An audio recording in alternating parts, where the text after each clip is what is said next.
Saludo a los hermanos que nos miran por internet. Muchísimas gracias. El mejor aporte que pueden hacer es suscribirse, darle like, compartir sobre todo, porque nuestro ministerio tiene como misión principal llevar luz. Llevar luz. Lo que de gracia hemos recibido, lo entregamos de gracia. Shalom, mis hermanos, shalom. Hoy en la parashá de esta semana vamos a estudiar acerca de los votos. Está en el capítulo 30, del 1 al 16, y del libro de Números. Vamos a estudiar por qué es tan importante este tema. Vamos a concluir por qué es tan importante este tema. Y vamos a ver que, digamos, la primera persona que prometió algo y no cumplió, no fue precisamente un impío, sino que fue nuestro patriarca, Jacob. Jacob, cuando está huyendo de la, digamos, de la mano de su hermano Esaú, cuando él se va a la casa del tío, en el desespero que él tiene, y de allí también vamos a aprender a no comprometernos y a no hacer votos cuando estamos pasando por situaciones difíciles. Es preferible no hacerlo, porque esto es lo que está pasando con Jacob. Jacob está atravesando una situación difícil, está siendo perseguido, se siente solo, y entonces él se compromete con Dios. Si me acompañas, me das comida, me das vestido,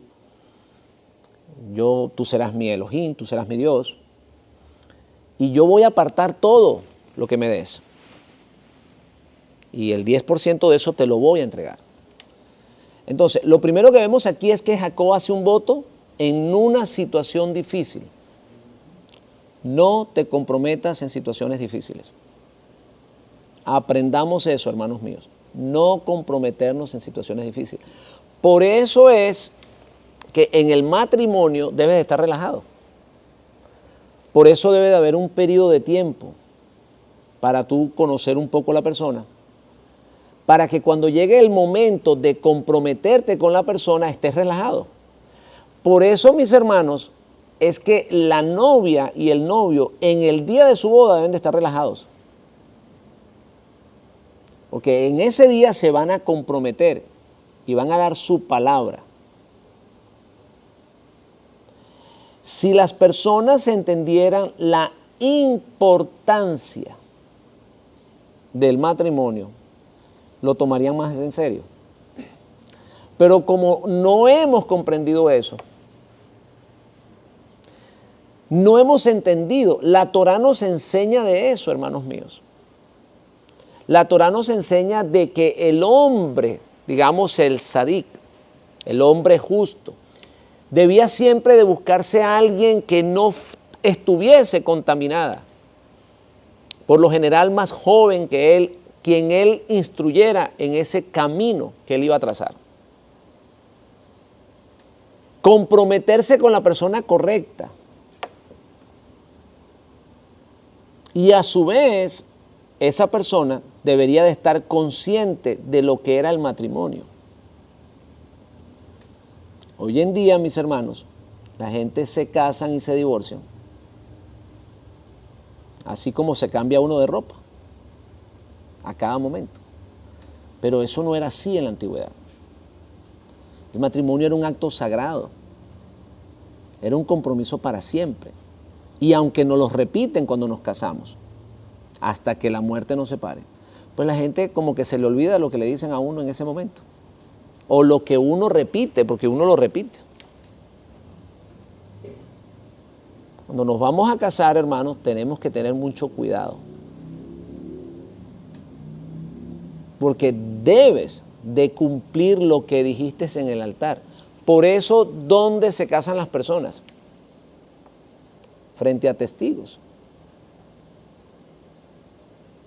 Por eso llamas a tus amigos, llamas a tus familiares. Y frente a todos ellos, tú haces un compromiso. Porque es algo serio, hermanos míos. Israel se comprometió con Dios en un acto solemne, en un altar. Dios lo llevó a una montaña, a un lugar alto, que esto representa un altar. Y allí se comprometieron ambos, el eterno ser su Dios y ellos deben de ser su pueblo. Poner esa parte que tenían que poner. Serle fiel, guardando los mandamientos, y de esa manera recibirían, ¿qué cosa? La protección divina del Eterno. Como su pueblo, como su esposa amada, a quien el hombre guarda y cuida y suple para ella. Entonces, cuando vamos a hablar de matrimonio o de esos votos matrimoniales, tenemos que acordarnos siempre de lo que Dios hizo con Israel en el Sinaí. Allí vemos el modelo de una verdadera boda, donde el hombre debe de vivir para cuidar a su esposa y donde la esposa debe de respetar a su marido. Eso lo repite Saulo de Tarso, que las mujeres deben de ¿qué? De respetar sus esposos o sus maridos. Y que el hombre debe de amar a su mujer. Y da el ejemplo del Mashiach, de cómo amó la congregación, que se entregó por ella. Entonces, el voto por lo general, se hace públicamente.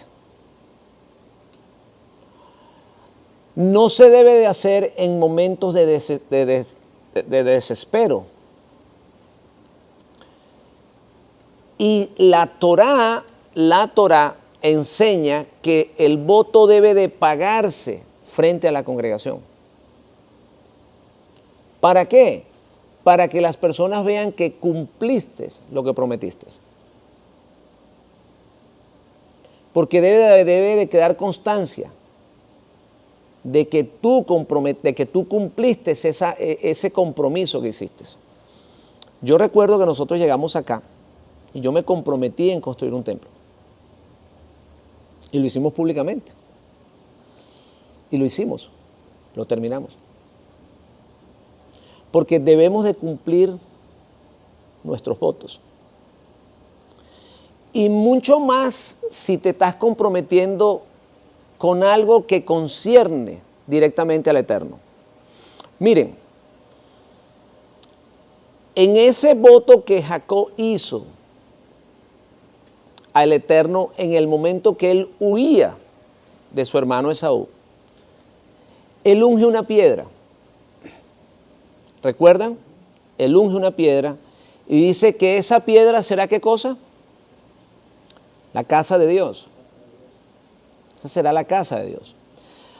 En otras palabras, Jacob estaba profetizando que su gente, su generación, todo aquel que tuviera el espíritu de Israel, debe de sentir el deseo profundo de construir un templo. Una persona que no tenga ese deseo de construir un lugar para estudiar la Torá no procede de ese linaje, o por lo menos del linaje espiritual de Jacob, que va a ser el linaje espiritual que tiene el rey David. Y recuerden que David tiene corazón conforme a la voluntad de Hashem. O sea, lo que Jacob está prometiendo acá, aparte del diezmo, que más adelante vemos que no lo cumple y cuando va a entrar a la tierra, se le presenta el fiscal y le dice, oye, se te olvidó algo. Le prometió a Dios la construcción de un hogar, de un edificio, para que las personas llegaran allí y honraran el nombre del Eterno. Entonces, su generación o sus descendientes, deberían de tener ese sentir. Por eso les explicaba que cualquier persona que se considere Israel debe de tener el sentir de hacer un lugar para que se estudie la Torá. Un lugar donde se pueda proclamar el nombre del Eterno, para que Hashem coloque su nombre en ese lugar.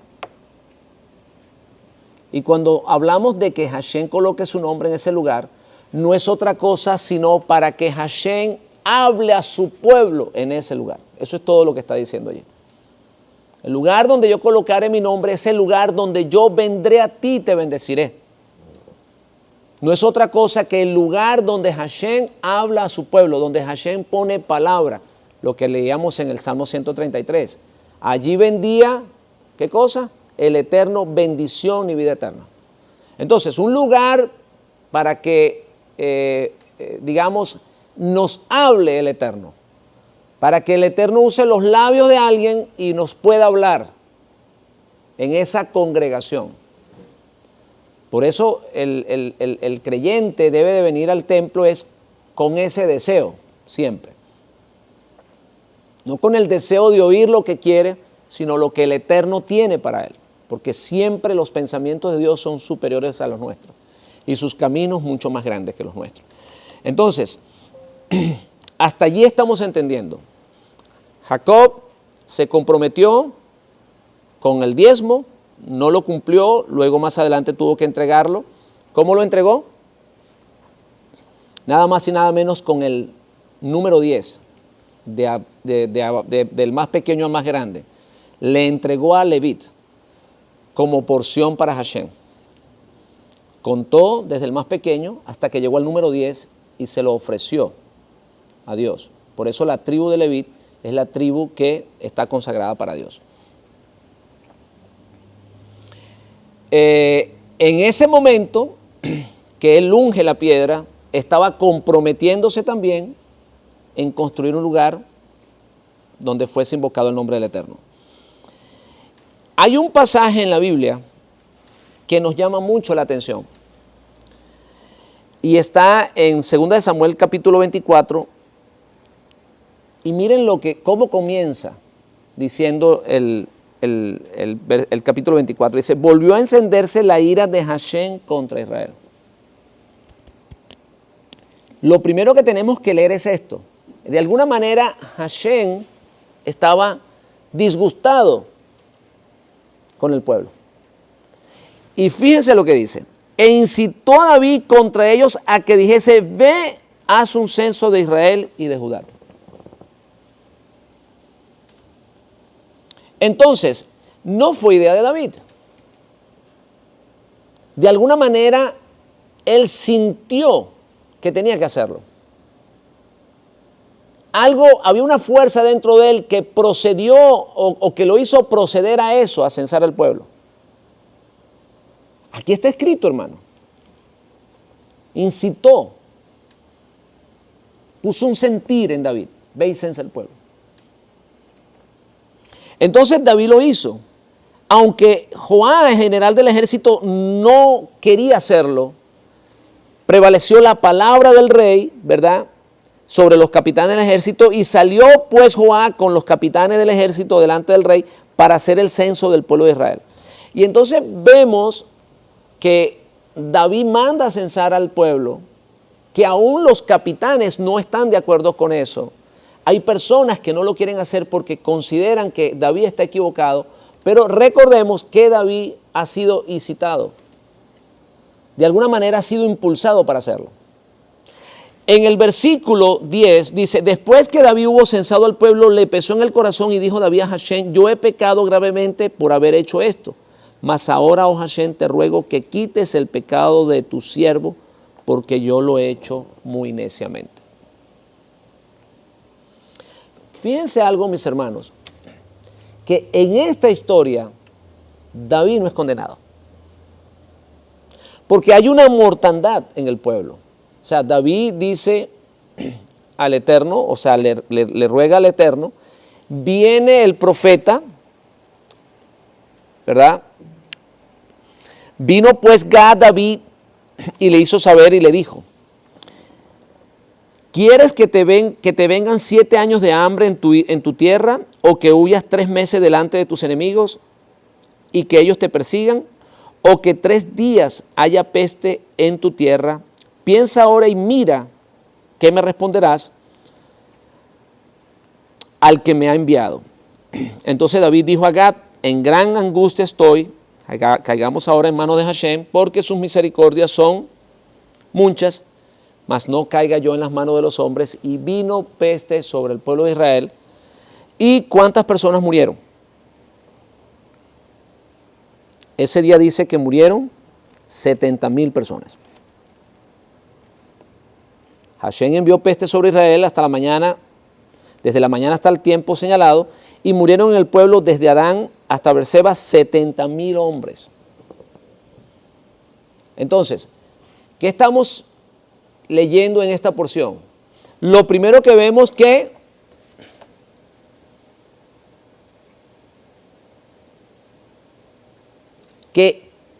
David fue, ¿qué cosa? Incitado. Que esa es la razón por la cual la peste no cae sobre David. Fíjense. Esa es la razón por la cual la peste no cae sobre David, ni sobre la casa de David. La historia continúa diciendo que en ese día murieron 70,000 personas, pero no habla de la familia de David, para nada. David reconoce que ha hecho mal, él lo reconoce, pero sobre la casa de él no cae peste. Cayó peste sobre los hijos de Israel. ¿Qué es lo que estamos viendo aquí? ¿Por qué se enciende la ira de Hashem contra el pueblo de Israel? ¿Y por qué David fue incitado para censar al pueblo? Bueno, esa explicación no la tenemos acá. ¿Sabes dónde la tenemos? En el Midrash. ¿Saben qué sucedió en esa generación? En esa generación existía la apatía hacia la casa del Eterno. O sea, ellos no estaban interesados en que se construyera un templo. Esa promesa que Jacob había hecho y que su descendencia tenían el compromiso de hacer, ellos la habían ignorado. La ira de Hashem estaba contra el pueblo porque ellos no habían cumplido su voto. Cada hijo de Israel, así como Jacob prometió construir un templo para Hashem, cada hijo de Israel tiene el compromiso de construir un hogar para Hashem. Por eso nuestro hogar debe ser para Él. Por eso debemos de trabajar en conjunto para mantener un lugar donde se predique su palabra. A veces no es fácil, pero hay que hacerlo. Y cuando una persona no tiene ese sentir de construir un lugar, no para bailar, hermanos míos, porque eso es lo que hacen allá afuera. Tienen un empeño en construir un lugar para crear un ambiente musical, un club social. No, se debe de construir un hogar para que se estudie su palabra. En ese lugar Hashem coloca su nombre. Allí envía Él bendición. ¿Qué envía? Revelación de su palabra, entendimiento. Allí es donde Hashem le toca el alma a la persona para que entienda la palabra. No haya metido dentro de las cuevas, no en soledad, tratando de buscar sus propios conceptos, tratando de encontrar lo que Él quiere.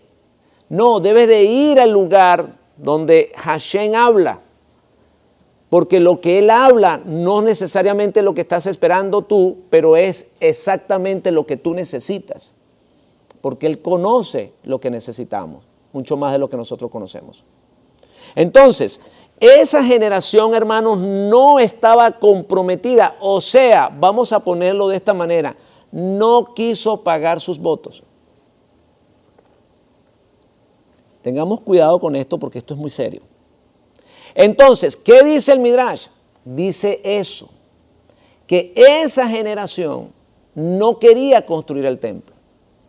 No estaba interesado. ¿Por qué ellos concluyen eso? Bueno, porque tenemos que seguir leyendo, hermanos míos, lo que sucedió. ¿Qué fue lo que sucedió? ¿Por qué se detuvo la mortandad? ¿Por qué el ángel se detuvo de seguir matando a las personas? Leamos. ¿Qué fue lo que pasó?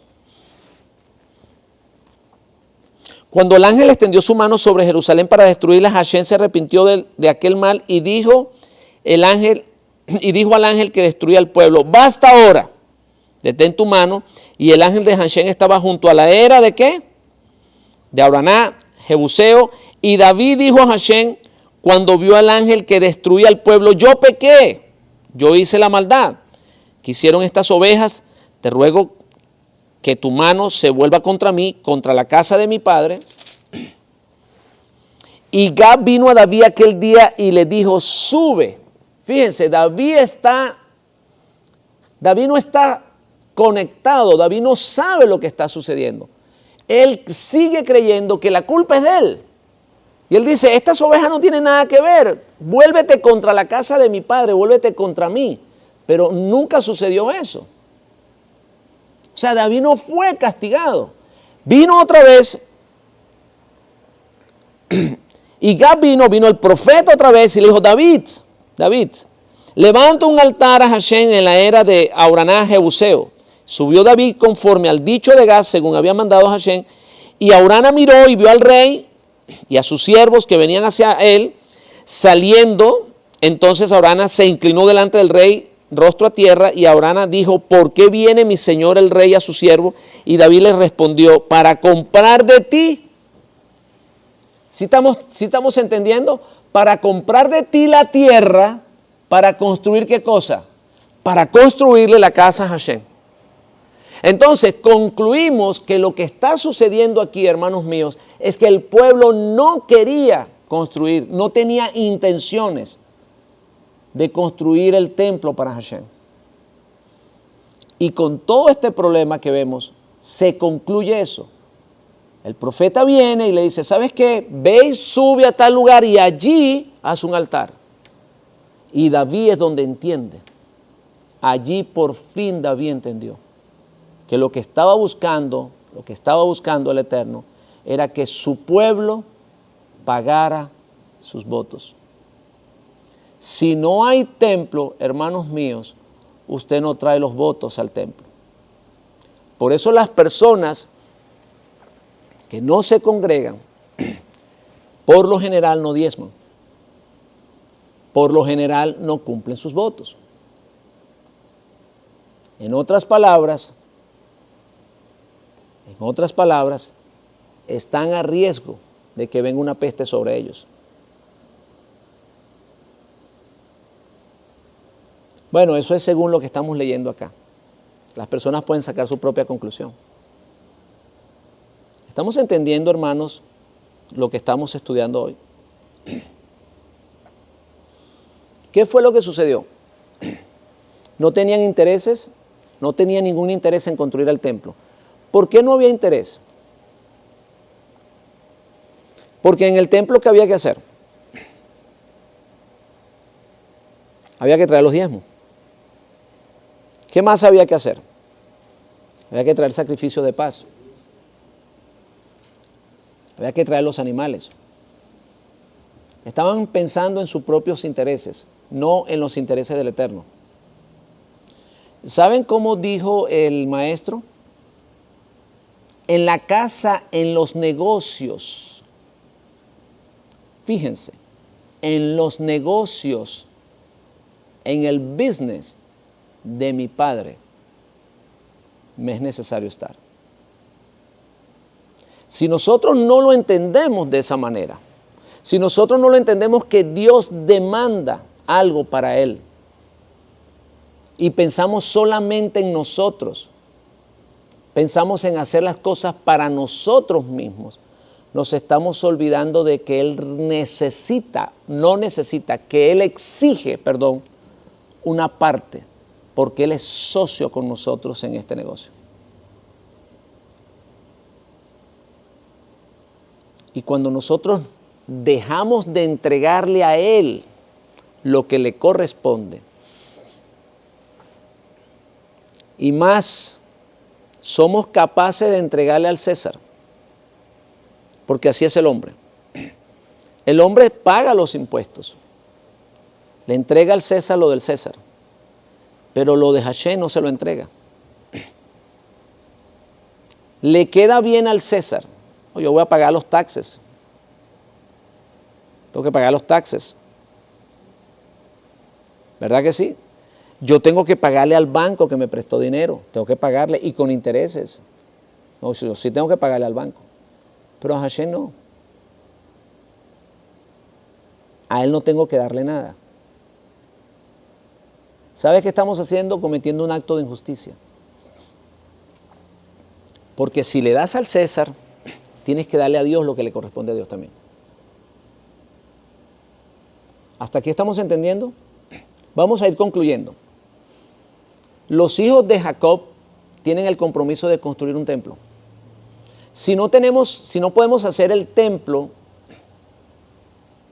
en Jerusalén, tenemos que buscar un lugar donde se invoque el nombre del Eterno, donde se estudie su Torah, su palabra.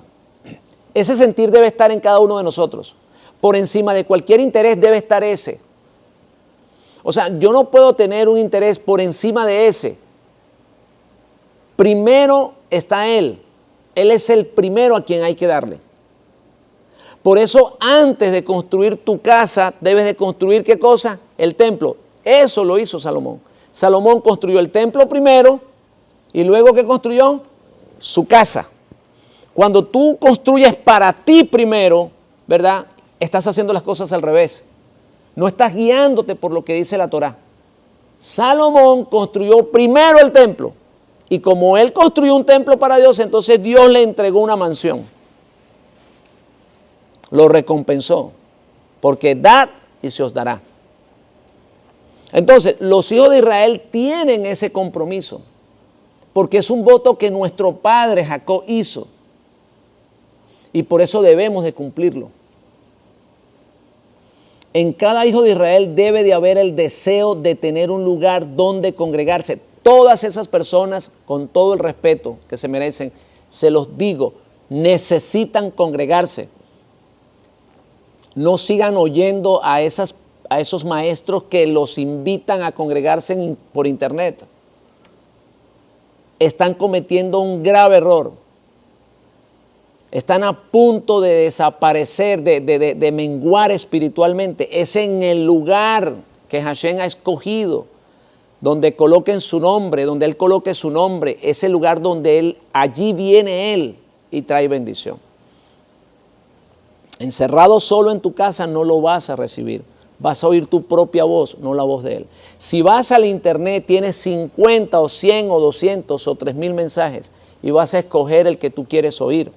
Pero cuando vas a un templo, vas a oír la voz de Dios. A veces no te va a gustar, pero esa es la que necesitas oír. Entonces, estamos entendiendo la importancia de los votos. ¿Por qué Jacob tiene que enfrentarse al ángel? Se comprometió en darle el diezmo, no lo hizo, no podía entrar a la tierra prometida, se le aparece el fiscal y lo frena. Los hijos de Israel, por ser hijos de Jacob, deben de tener ese sentir de fabricar un lugar, de construir un lugar donde se predique la palabra de Dios, donde Dios nos hable. Cuando nos comprometemos en dar algo y no lo damos, dejamos mal al Eterno. ¿Por qué? Porque nosotros estamos hechos a la imagen y semejanza de Él. Y una de las cosas que nos caracteriza, o la más importante que nos caracteriza, es que nosotros tenemos palabra. El hecho de que el hombre pueda hablar es lo que lo hace a la imagen y semejanza de Dios.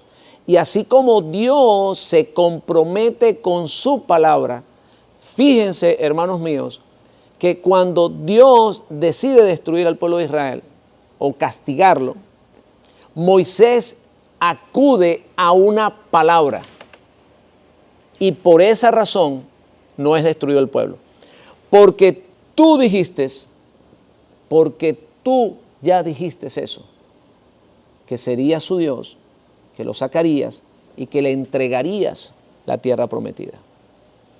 El arma que usó Moisés, si se puede decir de alguna manera, para cambiar el dictado o la orden de Dios en ese momento, fue esa, porque ya tú lo dijiste. Entonces, si nosotros podemos decirle a Dios, es que tu palabra lo dice, es que tú lo dijiste, ¿por qué entonces nosotros no vamos a hacer lo mismo?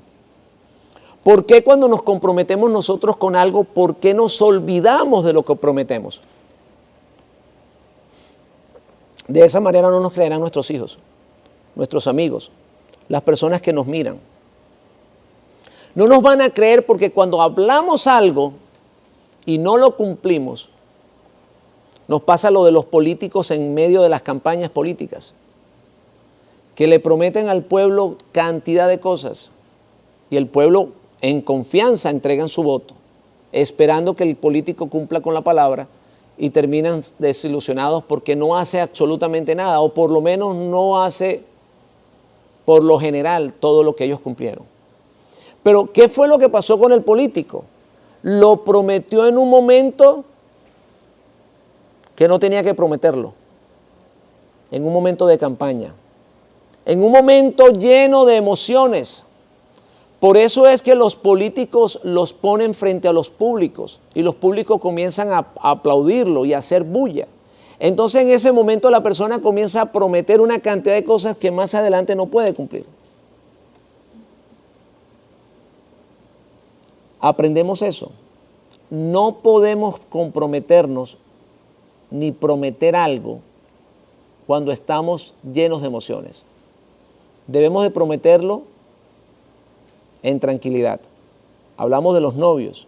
Los novios deben de estar tranquilos en el altar, sabiendo perfectamente lo que van a hacer, porque allí van a dar su voto. Israel fue convocado con tiempo. A Israel se le dio un tiempo. No fue que lo agarraron a quemarropa, como decimos allá en mi pueblo. Se le dio un tiempo para purificarse, para que meditaran, para que fuesen al Sinaí con calma, con tranquilidad, conscientes de lo que ellos iban a decir. Ellos deberían de estar relajados en ese momento. Entonces, cuando nos comprometemos, quedamos amarrados a nuestra palabra y después se nos hace difícil soltarnos de ella. Tenemos que tener mucho cuidado con eso. Cuando le prometemos algo a alguien, a nuestra esposa, a nuestros hijos, a nuestros amigos, a las personas que amamos o a cualquier persona, tenemos que tener cuidado en cumplirla, hermano mío. ¿Por qué? Porque no solamente estás quedando mal tú, sino que Dios está quedando mal, sobre todo si tú eres un hijo de luz. Esa es la razón por la cual el castigo cayó sobre Yesí. ¿Recuerdan el siervo de Eliseo? Cuando Eliseo dijo, no quiero recibir absolutamente nada, y más adelante, pues, Yesí se le abrieron los ojos con los regalos que traía Amán, ¿se acuerdan? Cambió la palabra de Eliseo. Dice, no, mi siervo le vino a alguien y pues un necesitado. ¿Y qué obtuvo por esa acción? Lepra sobre él y sobre su familia. ¿Por qué, hermanos míos? Porque el siervo estaba representando ¿a quién? Al Eterno. Y era como que si Dios hubiese dicho algo y luego se había arrepentido de eso. Y la Biblia dice, yo no soy hombre. ¿Para qué? Para mentir. Ni hijo de hombre para arrepentirme. Si Él dice algo, Él lo cumple. Probablemente tarde su promesa, pero lo cumple. A nosotros nos toca lo mismo. Hay momentos que nosotros decimos, bueno, te voy a pagar el viernes. Y llega el viernes y no pudiste. ¿Qué quiere decir? ¿Que ya no se lo puedes pagar? No, págaselo cuando puedas, pero págaselo.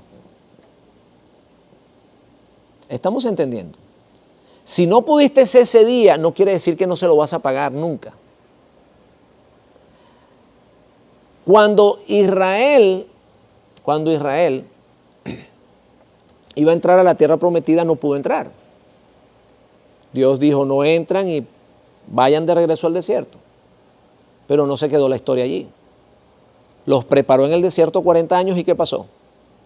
Los introdujo a la tierra, cumplió su palabra. Entonces, no quiere decir que nosotros vamos a cumplir al pie de la letra lo que prometemos. Pero si no podemos cumplir con lo que prometimos, tenemos que hacer el esfuerzo por rectificar ese error. Y de alguna manera cumplirlo, hermanos míos. ¿Por qué? Porque de esa manera no pecamos contra los hombres y no pecamos contra el Eterno. Entonces, aprendimos hoy esto. Número 1, no te comprometas en momentos de aprieto. Si te vas a comprometer en dar un voto, debes de hacerlo consciente, con tranquilidad. Cuando estés enfermo y te sientas agobiado, no prometas cosas que no vas a cumplir. Solamente dile al Eterno que te sane por su misericordia. Pero no le digas, mira, si me sanas, voy a ser tu siervo, voy a hacer esto, voy a hacer aquello. Y luego no lo vas a cumplir, porque Él va a tomar tu palabra en serio, porque tú estás hecho a la imagen y semejanza de Él. En la Biblia encontramos casos interesantes. Ana, la madre de Samuel, no podía tener un hijo, pero se lo ofreció al Eterno y cumplió su palabra. Lo cumplió. Tenemos el caso, hermanos, de nuestro líder, nuestro maestro. ¿Saben ustedes cuándo él prometió el retorno del Espíritu o el Espíritu que estaba en él? ¿Sabes cuándo lo prometió? Lo prometió antes de su muerte. Allí estaba Judas. Allí estaba Pedro. ¿Sí recuerdan? Pedro lo negó, Judas lo vendió. Tomás estaba allí. Tomás no creía. En la sepultura del maestro estaban escondidos. ¿Saben una cosa, hermanos míos? Nuestro maestro no tuvo el honor de ser enterrado por sus seguidores. Lo enterraron personas que no lo seguían de cerca. Quizás lo conocían, pero no lo seguían de cerca. Sus seguidores, sus más íntimos amigos, a quien él colocaba, en quienes él colocaba su confianza, no lo sepultaron. No lo llevaron a la tumba. El maestro no tuvo ese honor. Hasta allí le fallamos. Pero él les había prometido algo. Él le dijo, en la casa de mi padre hay muchas moradas. Yo voy a preparar lugar para vosotros. Es más, y les voy a entregar la fuerza del Espíritu que hay en mí para que ustedes vivan porque yo vivo. Y se los prometió allí. Y después de eso pasaron muchas cosas. Pero 50 días más tarde vino la promesa. ¿Y saben por qué vino la promesa? Porque Él lo dijo. Y Él no estaba hablando por su propia cuenta. Él estaba hablando en el nombre del Padre. Él es un ejemplo, hermanos, de cómo debemos de cumplir lo que prometemos. Si somos seguidores de Él, debemos de vivir como Él vive. Si somos seguidores de Él, debemos de vivir como Él vivió. Si Él cumplió con sus promesas, entonces nosotros también tenemos que hacer lo mismo. Shabbat Shalom. Shalom.